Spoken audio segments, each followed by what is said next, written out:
How's it going, guys? Welcome to the YouTube channel. Today we're tearing apart the Civic to grab the motor out of it for my Colorado. This right here is a 6-liter I tore out of the junkyard. We got everything done to it, honed the cylinders, got new cam bearings knocked into it, and went to drop the cam in. See, when we pulled it from the junkyard, we noticed that the front main bearing got spun. So we didn't think much of it. However, we went to put a new crankshaft into it and it wasn't going to spin. The front main cap was a little burnt. My guess is it's either warped or the block is warped, which is no bueno. And with those heat marks, I don't want to get a line hone on it and just have further issues down the road. So instead, take you over here to the Civic. This is my aluminum 5.7. I think it'll be a lot better fit.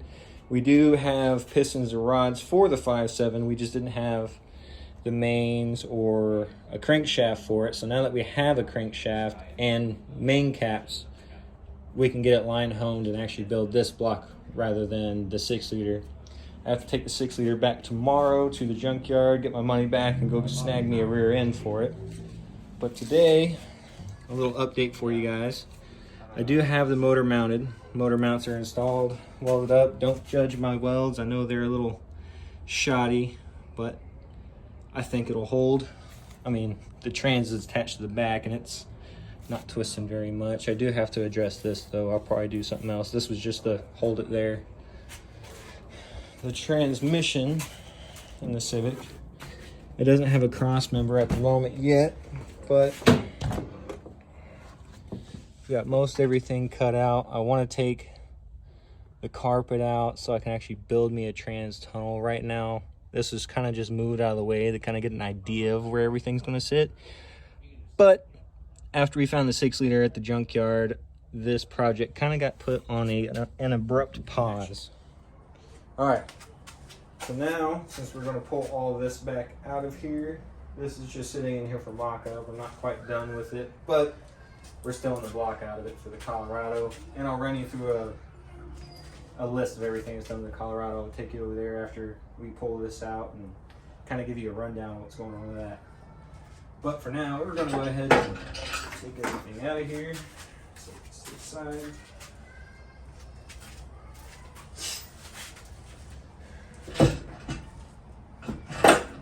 That's unfortunate. Uh-oh, what happened? When we put the head on this side, the transmission was on a jack, but now that the jack has fallen, the fluids in it kind of leaked out. So the back of the transmission is tilted down really far, so now the head is hitting the brake booster. But, however, we're going to go grab the chain, hook the chain to everything, and once I lift this out, we can pull the head off then. Okay, so I'll go ahead and grab the chain and get that all situated.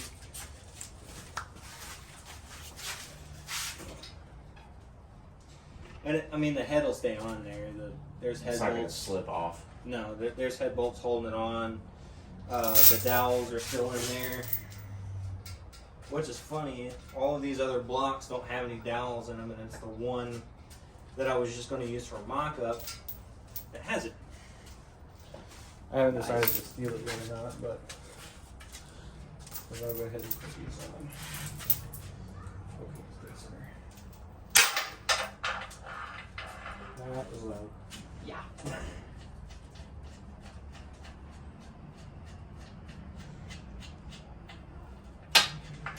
You want it to have a little bit of slack, but not too much. Gonna lift the whole engine up? Yeah. Yeah, I'll lift the motor and trans. I'll bring it out as a unit. Lift it with this big boy? The engine hoist, yeah. The Harbor Freight Special. I think every automotive YouTuber I watch uses one of these. I mean, they're decent if you get the 2-ton. The 2-ton has a longer reach on it.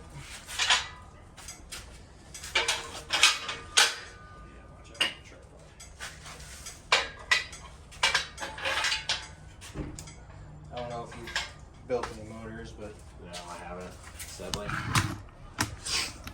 But I have. little cool trick for you guys that don't really use engine lifts or engine hoists every day. We take this, we loosen the bleeder or this little knob guy right here. This is how you lower the engine hoist.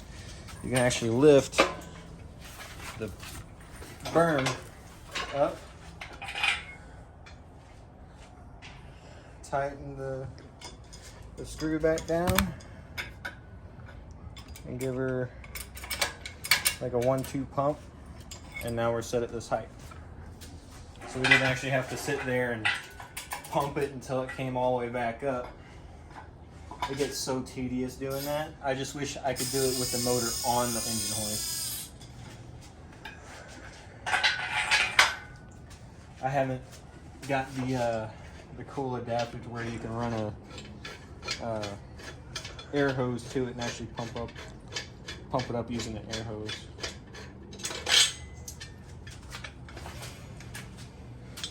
So then,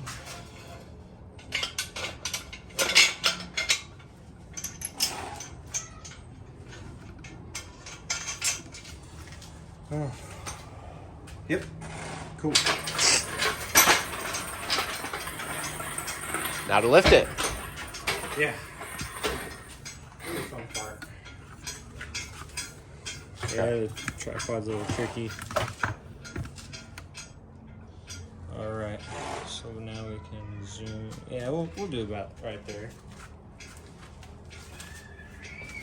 So now, the trick is this nut, because a lot of weight's going to be in the back, this nut right here is actually going to allow us to keep the tilt on the transmission to get it out of here without the chain actually slipping. This is actually like a stopper for this.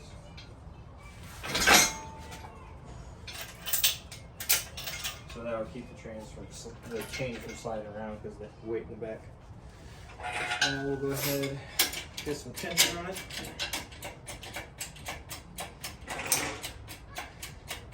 It's been a little while since I've actually worked on this. I've been trying to put that 6-liter together. I was super excited about putting it into the Colorado, and then it didn't work out. So now we're here, stealing the motor out of the Civic.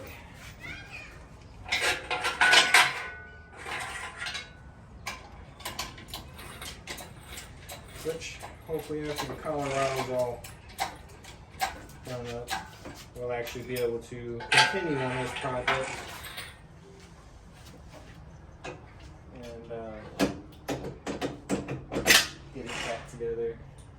I do have an iron block 5.3 sitting over there. The only unfortunate part is it is way heavier than this motor. Because it's iron. Yeah, so I can't just pick it up and, you know, hook it up on the chain or anything like that. I have to actually kind of heave-ho it over here so I can hook it up to the engine hoist and lift it up off the ground. Can you give it a couple pumps? Yeah. We gotta go up. Coming. All right. That was wrong. I guess we gotta go back down. Unscrew it just slightly. A lefty-loosey. There you go. Keeps going a little bit more. A little bit more.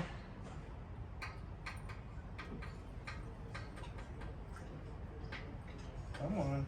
You can do it. Won't go down. Yeah, it ain't gonna let me do it. I tried to sweet talk it, but sometimes if you sweet talk it, it'll listen, but this time it didn't work out in my favor. Just gonna have to. Alright, give it a.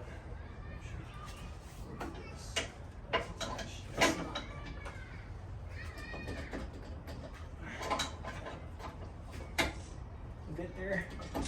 I'll go ahead and pump it up a little bit. Ooh, metal noises.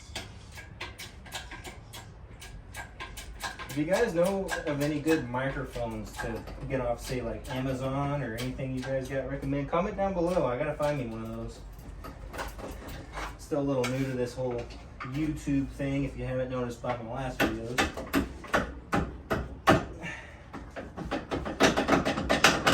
Oh, there we go. There it is. Yeah, Fred's is still good. That was a lot more violent than I was anticipating. All right, so we'll just gonna go up with it. Bring this up a little bit better. Sorry guys, I gotta move you out of the way. I want to hit it with the old engine hoist, but I can zoom in so you can see better. All right, switch me spots. We'll go ahead and trade spots and see if we can't get this out of here without pulling the plates off.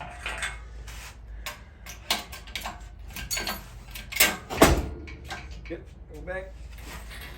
Or not. Just trying to argue with me.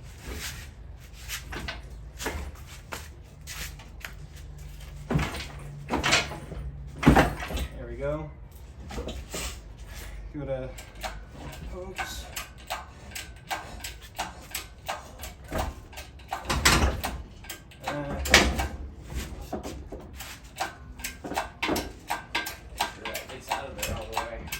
Oh yeah, it'll come out of the car. Oh yeah, because it's not All right. stop it. Now we can get, yeah, I don't have a cross member built for it yet. That's why it was dangling the way it was. I think the day we finally got the transmission and everything in, I went to the junkyard to go get a harness for this and found a 6-liter. It's always when you're not looking for what you've been trying to find is when you find it.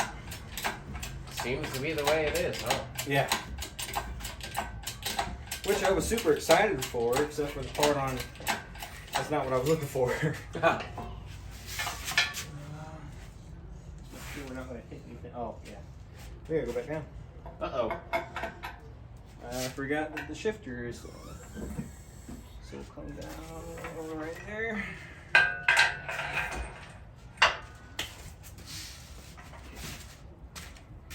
Come on. Alright, go ahead and pump it up. See, aluminum blocks are so nice. Tell me when. Yeah, you got a while.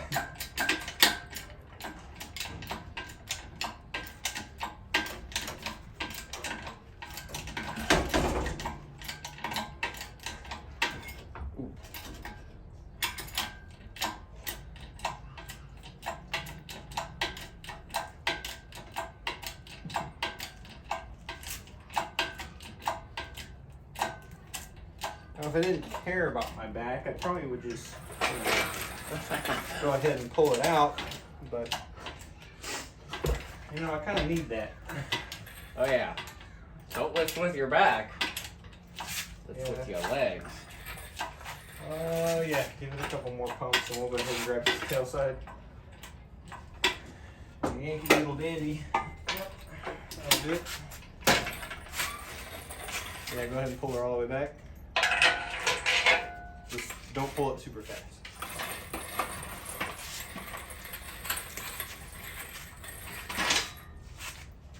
Keep going. Huh. Yeah, you kind of got to do a little yank on it. Or not. There you go. All right. That's fine. All right. Let that thing go there for a minute.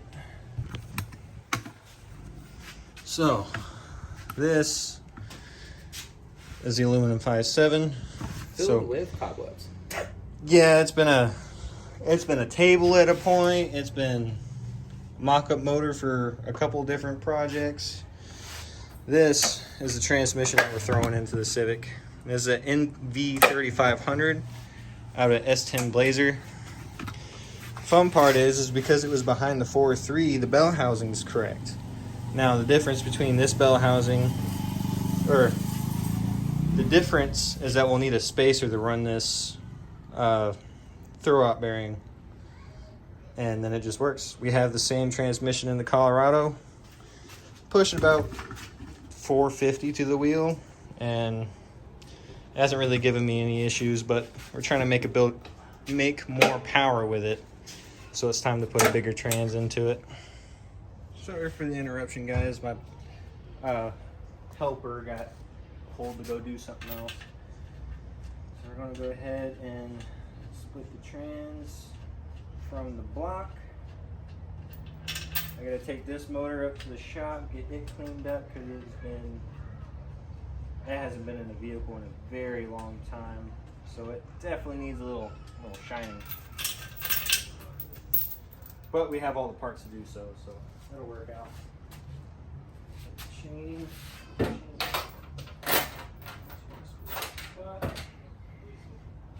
Nope, I'll lose that. And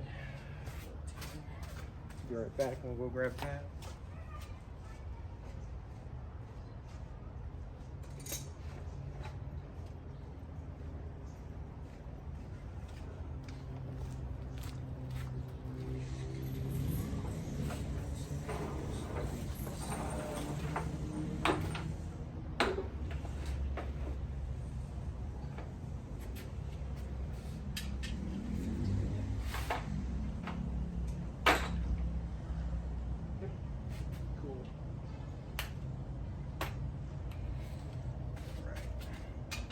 See if this guy will come apart, or if it's going to try and fight me the whole time.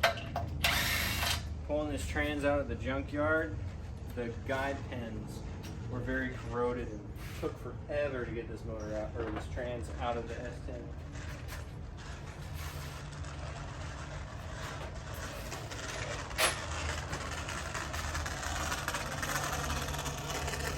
Just open up the part smoothly.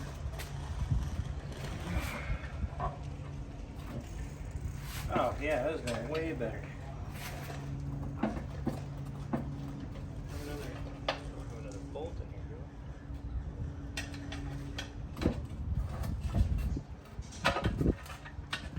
Come on. You can do it. I believe in you.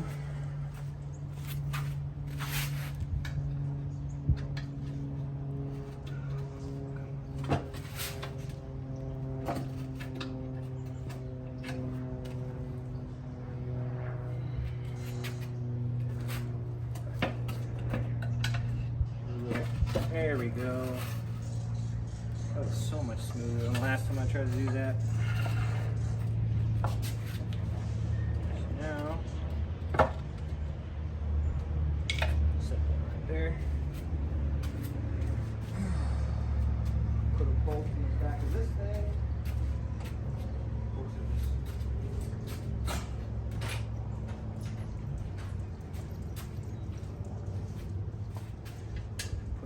In here so we can go ahead and set it on its back.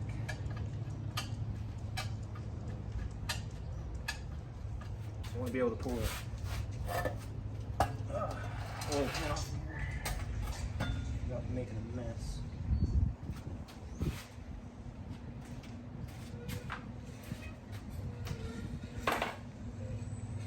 Come on, 10 mil. Yes.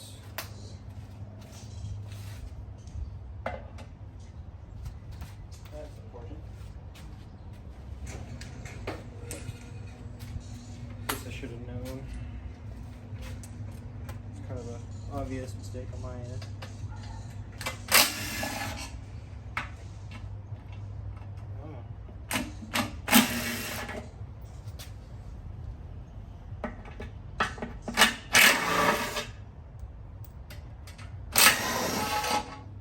All right. We'll go put these where I'll never find them again.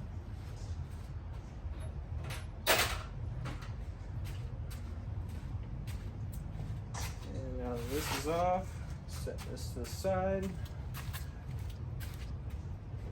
put that back where I got it.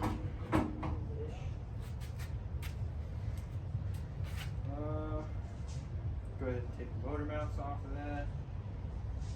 Motor mount plates, I guess. Pull this out to the side.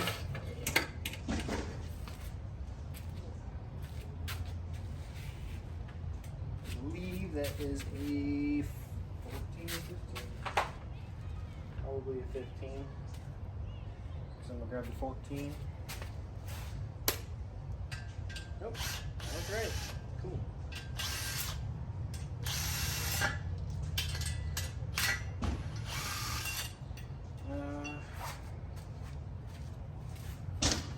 Put these in the same spot so I can't find them.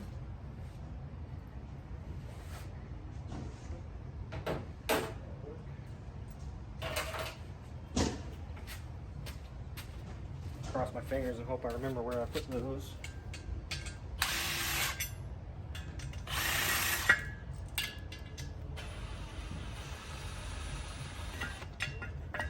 Go.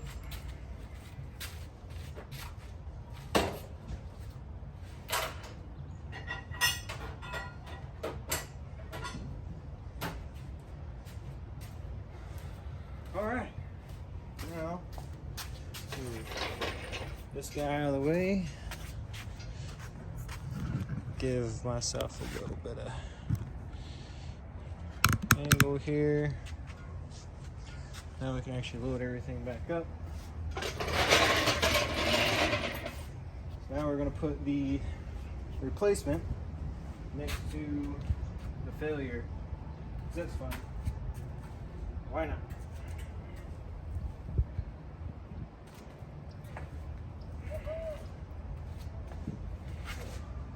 See, if I tried to do that with that block, blow my back completely apart. But that part's done.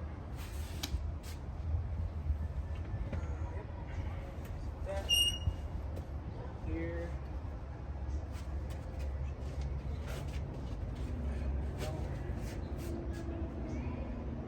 Alright.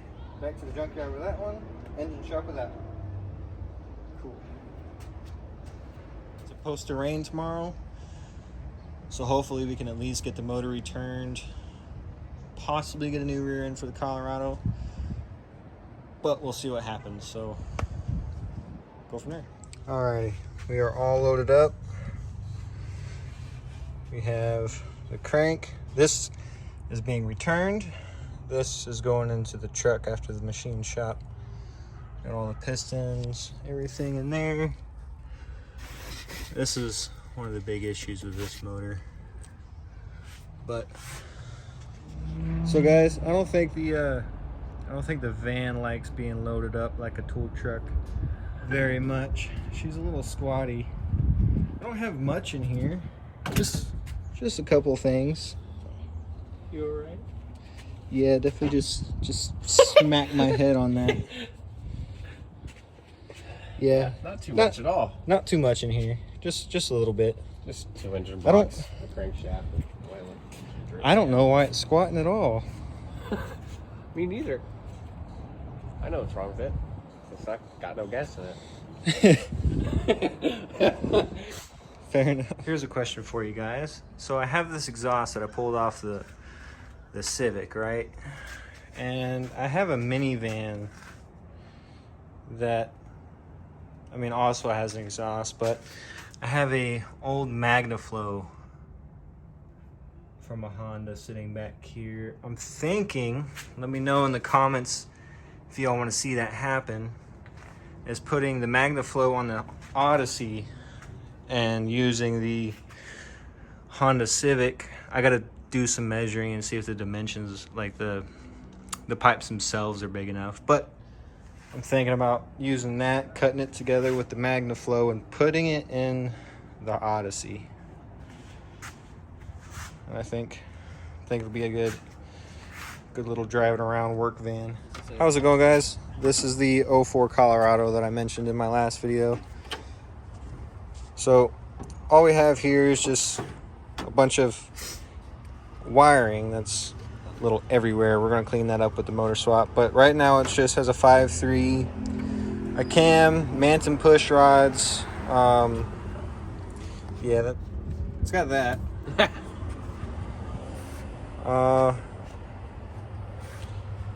I got some Amazon spark plug wires, which I plan on trying to change those. It's got good valve springs in it. It doesn't have the Beehive valve springs, but it's got the I believe they're the LS9 valve springs, but I'll go ahead and fire it up for you guys. I got some Honda Accord bucket seats in here, which is nice. They are very comfy, and they actually recline a lot more than the stock ones.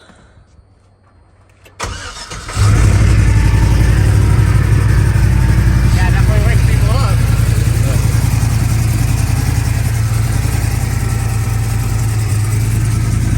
She is definitely a little dirty at the moment.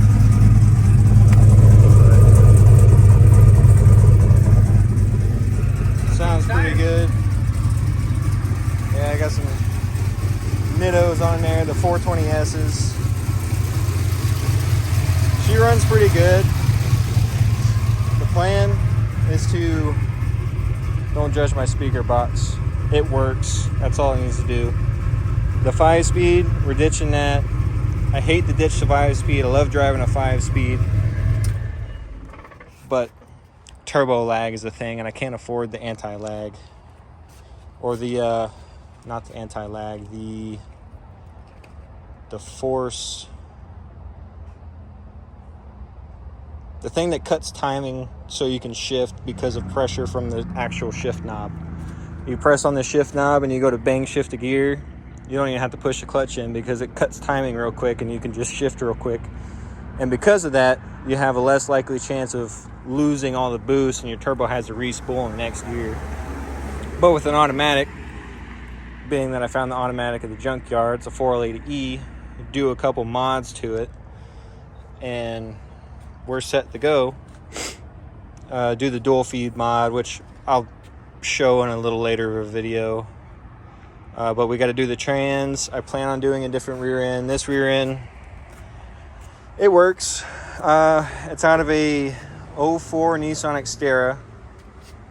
It's got, let's see if it'll adjust. Probably not. But it's got a third member in it. It's out of a 04 Nissan Xterra, like I said. But the only problem with it is it has 433 rear gears. This transmission, the NV3500, has a final drive ratio of 0.73, while the 480E has a final drive of 0.75. And I would like to be able to drive this thing on a highway to like date nights and stuff, but you know, at 2,800 RPM doing 65-70 miles an hour doesn't get the best fuel economy, and it's not the most nice on the engine. Got a couple other things, but you'll see that in future videos. All right, guys, we'll see you next time. I'm gonna start getting stuff around so we can actually do this swap. It's gonna be fun, but tune in for the next video.